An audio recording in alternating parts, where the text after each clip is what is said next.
ExxonMobil began the year by suing California's Attorney General Rob Bonta and several environmental groups, claiming that they defamed the oil giant with statements about Exxon's plastic recycling technology.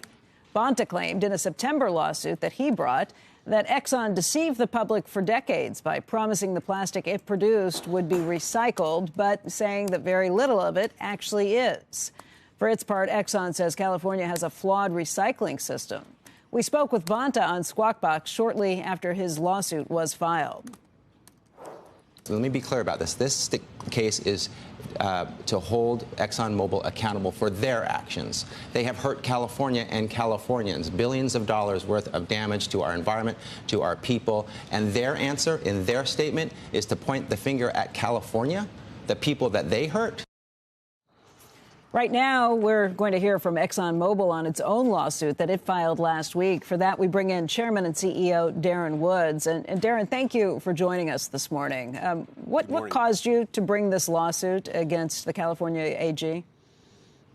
Well, Becky, you know, we've seen this growing trend where activists and ideologues, particularly in the climate space, and then some politicians, particularly state attorney generals, are hijacking and abusing legitimate processes to advance their own selfish agendas. I think that was certainly true with the State Attorney General, Rob Bonta.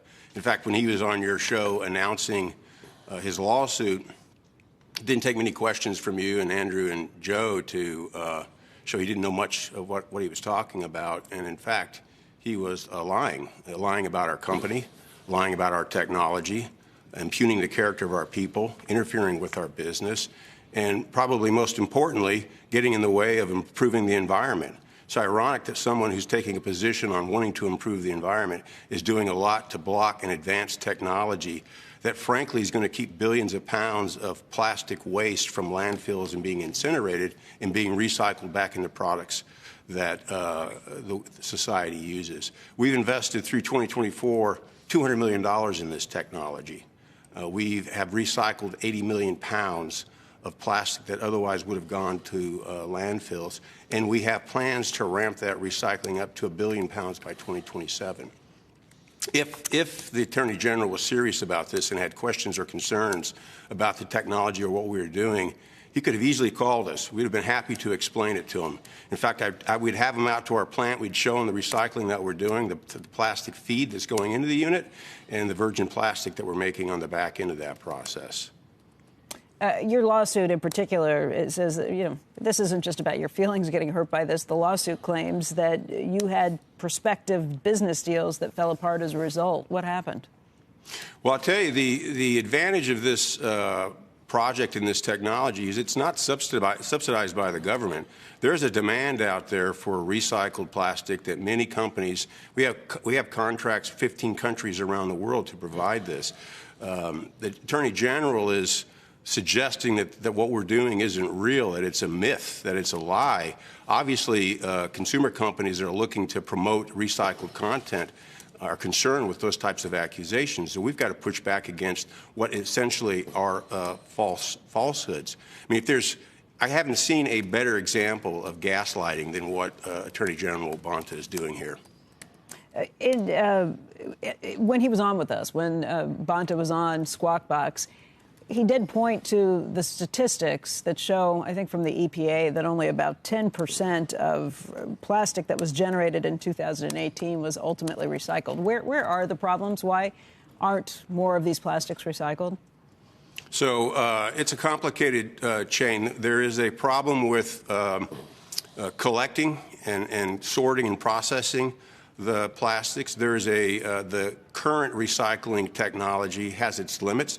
The plastic today is not a simple single element of plastic. They are very complicated structures to achieve the properties that we're looking for in the use of plastic. And so many of those properties make them inconsistent for mechanical recycling, which is the technology that exists today. What we've done is taken a fundamental step forward and taken those plastics, no matter how mixed or commingled or complicated they are, and we break that plastic back down to the molecular level so that we can reuse those molecules in either new plastics, or in some cases it goes into gasoline or diesel or jet fuel. So true recycling, but we do that by breaking that plastic back plastic back down to its fundamental elements at the molecular level. That's a very different approach and will unlock the ability to recycle plastics today that can't be addressed with the current technology. But there is a huge challenge in collecting this plastic and getting it to units like ours to recycle them. And we're actually investing in supporting firms who do that, who collect the waste, sort it, and then deliver it to our sites. Darren, this isn't the only lawsuit that you've done in the last year that's really kind of put you on the offense. Last year, you also sued some activist shareholders who were trying to push climate change actions more rapidly and kept coming back. I think you kind of considered them corporate gadflies, just kind of pushing Exxon to do things that you didn't think were in their best interest.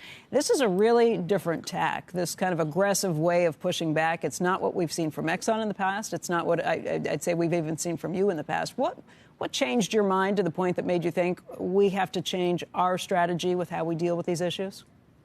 Well, as I started, the abuse and the hijacking of legitimate processes.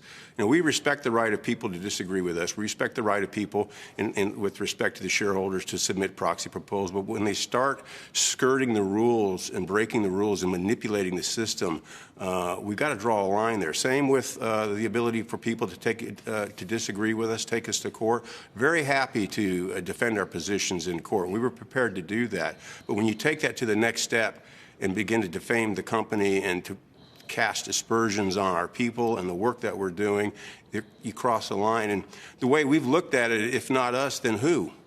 Who stands up to stop the abuse?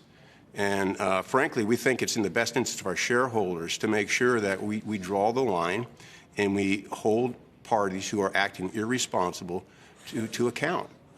We don't push back against the legitimate processes that are in place for very good reasons. But when it's being abused for people who, frankly, are trying to advance their own personal agenda. I mean, Attorney General Bonta sent out a fundraising letter immediately after filing the suit. I mean, it is blatant in terms of what his ambitions here are. It's, frankly, the people of California deserve better than that.